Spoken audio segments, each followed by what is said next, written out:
Welcome back, everyone. Time to go ahead and talk about another iPad. I think this is the first iPad that I'm talking about in 2021. And this was actually one of the more interesting devices that I reviewed last year. It was my first time even ever talking about this device last year. But I'm really glad I did because we did end up getting the iPad Pro 4th generation and a bunch of other iPads and just huge improvements in terms of that sense. But the price tag of the iPad Pro 10.5 inch has gone down quite a bit. So I'll find the cheapest one on Amazon, link it down in the description below. You can get it from there and help support the channel at the same time. Now, starting off with the front of the iPad Pro, this one does have that 10.5 inch IPS panel on it. And, it has True Tone. It has I actually think it's a pretty good panel. The resolution is extremely high. You have, obviously the gesture-based design that iPadOS has. And I definitely don't even think that the bezel around it is that big of a deal.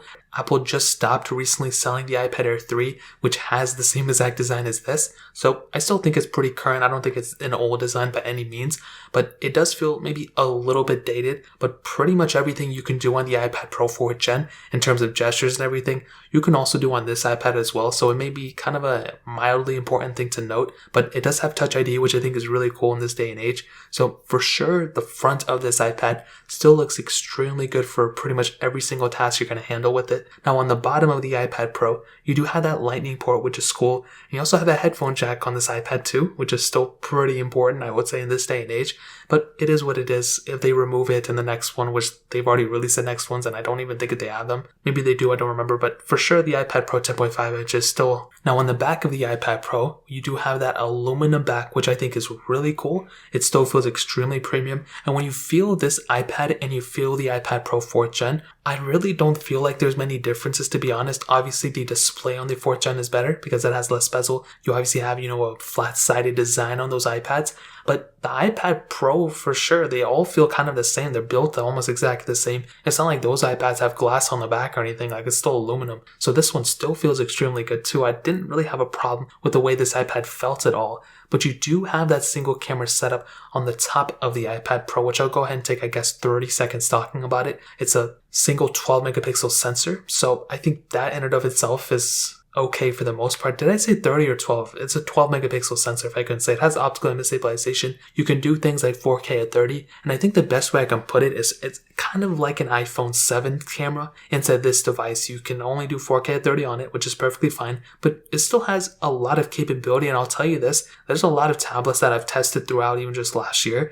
that didn't even have as good of a camera as this thing has. And this thing came out in 2017. And those iPads or those tablets just came out that year. So I think this iPad still has a ton of capability when it comes down to this camera. It's definitely not perfect by any means, but I think for a day-to-day task, you're going to have a pretty okay experience with it for sure. If you're having to go and, film around your house or anything, even if you had to film like YouTube videos temporarily, I think you'd probably be okay. I've used an iPad Pro 9.7 inch that I don't even think can shoot 4K videos on some of my videos, sometimes like back in 2018 when my phones were being, taken up, and it really wasn't that bad of an experience.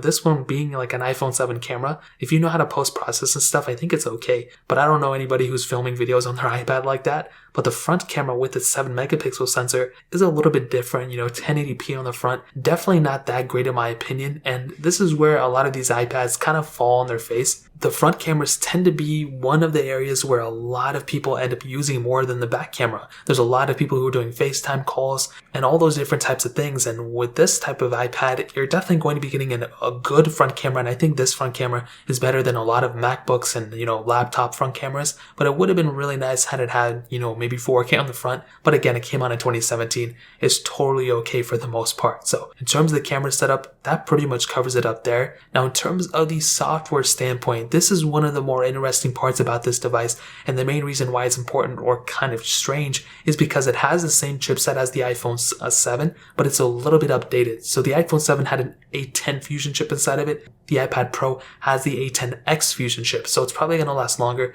kind of like how the iPad Air 2 had the A8X, and that lasted much longer than the iPhone 6. So what I'll tell you is like this iPad is probably going to last as long, in my opinion, maybe something around like an Apple A12 chip, maybe, I don't know, but if it had to, or maybe even the A11, I have feelings that the iPhone 10 series is probably going to last a super long amount of time too. So there's a chance the iPad Pro may last as long as this one, who knows? But I will tell you this, the iPad Pro just actually recently got support for the checkering jailbreak. I think it had support, then it got taken away, but recently with that update, it now has support again for the A10X chip, which I think is cool. So if you want to jailbreak this iPad, you also have the capability of utilizing that checkering jailbreak in this specific iPad as well. So that's another huge asset for sure. Now, another pretty big thing to keep in mind is that the software support on this iPad is going to be lasting for a very long time too. It started off getting, iOS 10. As far as I know, it's probably going to end off somewhere in like the next 3 years. So even if you pick up this iPad now, you're still going to be getting support for quite a bit of time, maybe 2 years,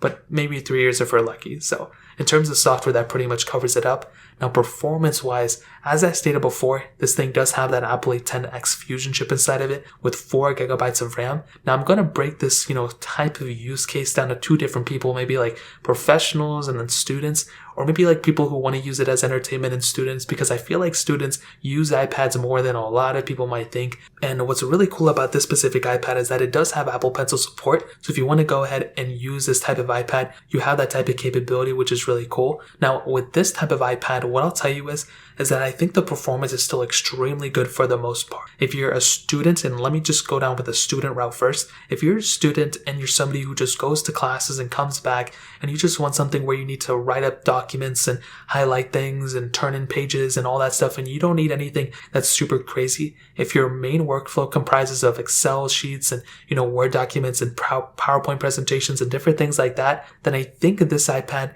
is going to be perfectly fine for you. As long as you don't have to do anything crazy, you can do a lot of what you want on this type of iPad, which is a huge thing to say because these iPads have gotten so much cheaper. But even if this one isn't your cup of tea, you can always get the 8th gen iPad. So if that is kind of your workflow, then I think an iPad is definitely the way to go. But if you even take it up a notch a little bit more, let's say you want to do things like, gaming and all this other crazy stuff, editing videos on your device too, you have that type of capability on this type of phone too, which is another huge thing. It's definitely not going to be the best at any of those things, but it's definitely going to get the job done, I would say, for the most part. So if you're somebody who falls into that specific category, that is another huge area to kind of focus in on. Is that specific, are you a student or are you not a student? If you're not a student, it's going to be perfectly fine. If you are a student, it's going to be perfectly fine as long as your, needs aren't super demanding. But if you are even a student who needs the most of whatever, I still think the iPad Pro 10.5 inch is going to be perfectly fine for a lot of people. So in terms of the performance, that's pretty much how I would sum it up. Now, the battery life is another one of those areas where I honestly just have to give it another thumbs up.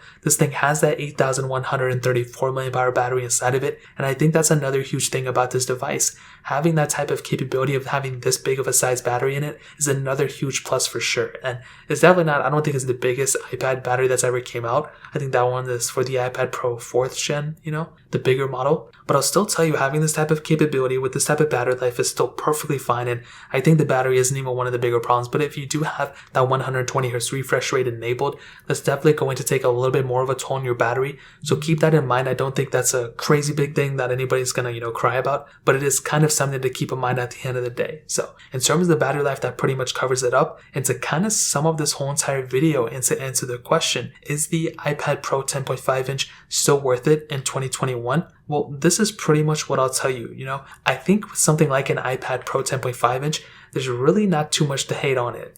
I think there's still a lot of capability that sits inside of it. I don't necessarily think it's, perfect or anything like that. But what I will tell you though is that for the price tag that it is and for the functionality that you still have, there's not a lot of tablets out there that give you this type of functionality at this specific price tag. I think one of the best assets of this specific device is that 120 Hz refresh rate. I think having that type of capability on this type of, tablet makes the tablet feel that much better. And that's definitely one of the things that I always look at. Whenever I have a device like this, I just love seeing that type of capability. There's a lot of iPads that still don't even have 120 Hz. There's a lot of tablets that don't have that type of capability. There's a lot of phones that don't have that type of capability, but this device has it, which is really cool. And that in and of itself just makes me so much happier. Now, let alone that, which I already talked about that for 10 seconds. The performance of this iPad is great. The camera on the back is perfectly fine. Even the front camera is perfectly fine as well. The battery life is pretty good even with the 120 Hz refresh rate on. The performance is extremely smooth still. It doesn't feel slow or bad or anything like that. It still feels extremely current. I don't have any problems with the performance at all. And the performance is the number one thing about an iPad. And you're not going to feel like you have a slow iPad by any means. even though this thing is turning 4 years old, you're not going to feel like you have a slow machine at all. So that in and of itself pretty much covers up about everything that I wanted to hit on this iPad. Maybe the iPad 8th generation may be a little bit better for some people because it is a new iPad and it's just easier to get overall. But if not, I still think the iPad Pro 10.5 inch is a perfectly fine iPad for so many people out there. So that really pretty much covers it up for the most part. If you guys have any other questions or anything, let me know in the comment section below. Hit the like button, that would mean so much, but definitely hit that subscribe button. Every single subscriber that we get really does count, so it means so much if you guys can hit that. Also check out the other links down in the description as well. My Twitter, my Instagram, my other channels. More importantly than everything else, I love every single one of you guys. Hopefully I'll catch you guys in the next video. Peace out till then.